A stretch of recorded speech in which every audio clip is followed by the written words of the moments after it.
Hello! In this module, we're moving on to ethics. We'll be discussing ethics for the next several modules and moving away from religion. So in the first couple of modules in our ethics discussion, we're going to be looking at egoism, and we'll talk about what that is later in this module and get into it in this module and the next module, and then we'll be looking at some ethical theories and ethical problems as we proceed. So I want to briefly say a little bit about religion and wrap that up. I'm not going to give you any sort of definitive answers or what my view is, but I just want to quickly summarize what we've seen.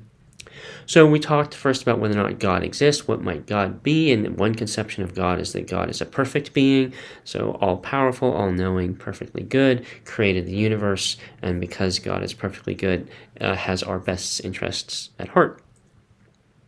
One reason we might believe in such a being is the design argument that Paley gave us. We saw that there are some problems maybe with the design argument, that the process of evolution indicates that complexity, and in particular good complexity, can arise without a designer. That doesn't mean that there isn't a designer, though. That there isn't a perfect being, just that the design argument isn't so successful. Hume argues that there's a lot of evil in the world, a lot of unnecessary evil, and that first of all undermines Paley's design argument because it shows that the world is not so great after all and therefore doesn't need a fantastic designer. And in fact, Hume thinks is good evidence that whatever created the world is in fact quite imperfect, that it's not the kind of world that a perfect being would create. James argued that for some of us, not all of us, but for some of us, it's an open question whether or not God exists. And for those of us who it is, some of those people would benefit if they believed in God, and those people should believe in God. At least it would be permissible for them to believe in God, and maybe they even should. So what should we take away from all this? Well, that's something I'm going to leave for you to decide what you want to take away from this. I have my views about this, but it's something that I'd like for you to, that we've been having a discussion about these issues, and I think there are different reasonable options, and so I'm not going to try to push one on you. Instead, we're going to turn to ethics now. So what is ethics? Well, here are some basic observations maybe about things that are good and bad. So friendship, it's valuable. Might doesn't make right. Justice is very important. Things like treating people fairly, giving people what they deserve. Equals should be treated equally. Agony is bad, and a whole bunch of things. Genocide, torture, treachery, sadism, hostility, and slavery, those are all quite wrong. And most of us would probably agree with most or all of these claims. Again, so we think that things like justice and fairness and kindness and being reasonable are important, that if you're going to deliberately harm someone, you need a good reason to. You cannot deliberately harm someone without a good reason. That would be wrong. Self-interest isn't the only ethical consideration, that other people's interests have bearing on how each of us should act, that we can fail, that we're morally fallible, morally imperfect. Certainly laws and traditions can be morally fallible, can be morally mistaken. So homophobic traditions were mistaken, homophobic laws were mistaken. If you're pro-choice, you think that laws prohibiting abortion are mistaken. If you're pro-life, then you think that laws allowing abortion are mistaken, and so on. And in fact, we think that probably everyone is fallible, that no one is morally perfect or has perfect moral judgment. Some people might disagree with that. They might think that a certain religious figure is maybe morally perfect, but in general, we're morally imperfect.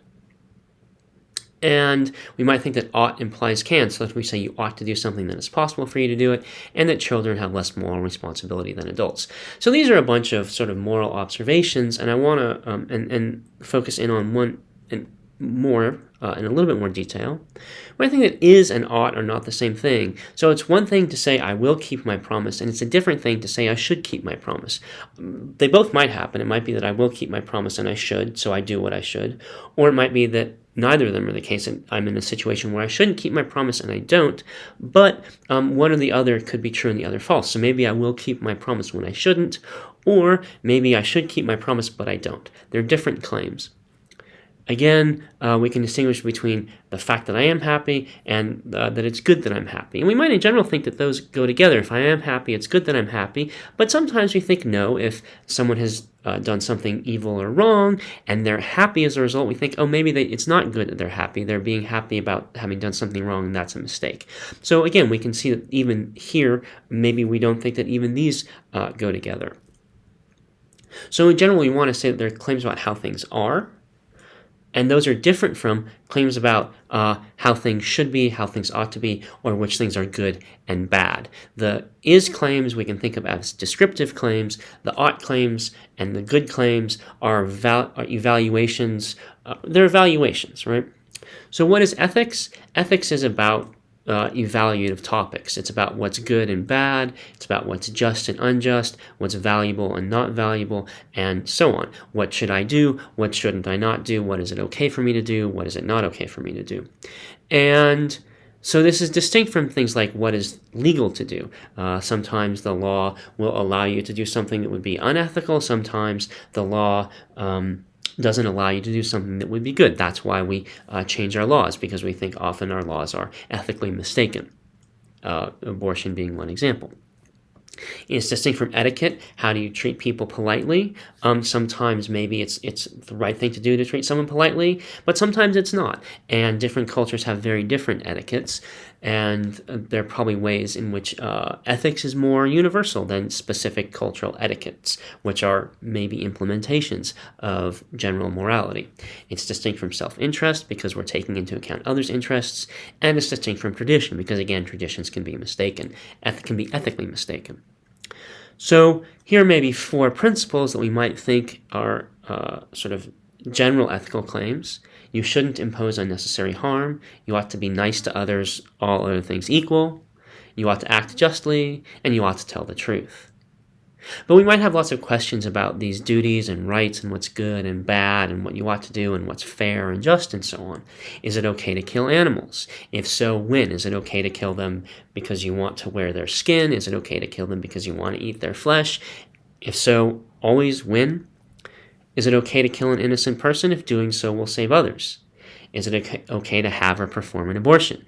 Is it okay to have premarital sex? Is it okay to lie? Is it okay if someone is in need to not help them? Or if that's sometimes okay, when are we required to help? And these are all sort of ethically, we're thinking, when would that be the right thing to do? Or not the right thing to do, or the wrong thing to do? How much do we have to sacrifice to help others if we do have to help others? So we can also ask about what is value. So what makes those different things about those different actions? What makes those different actions, what would make them right or wrong? What are the values? What is fairness? What is happiness? Which beings count ethically? Do animals count? All animals? Which animals? Does the zygote or the embryo or the fetus count ethically? If so, at what point and how much? What are the most important values that we should respect or promote? So a theory, an ethical theory, would try to sort of give a unified answer to all of these questions. It would want to say, what are the basic values? How should we respect or promote them? How does doing that fit into a good life? And maybe what is a good life anyway? So we're going to think, and then we can use a theory and apply it to hard cases to try to figure out where we're not sure, or where there's controversy, what is the right answer? What should we say about abortion? What about aid to underdeveloped countries and people in those countries, or aids to former colonies of the European empires, animal rights, racial injustice, and so on? You might be interested in the relation to religion of these questions. We're going to be inquiring in a secular way, and so we're going to be inquiring in a way where we say, we're not going to try to answer the religious questions. We're going to just put them on hold and do our best to inquire about ethics without having an answer to whether or not there's a God or not. Our inquiry is agnostic about whether or not God exists. It's not saying that God doesn't exist or doesn't, and it's not even saying we should in general be agnostic. It's the ethical inquiry is just going to be neutral about God's existence. And our first topic in this ethical inquiry is going to be about egoism and how much do or should I count to myself, and how much do or should other people count to me ethically. And so that's what we'll be getting to in the rest of the videos in this module.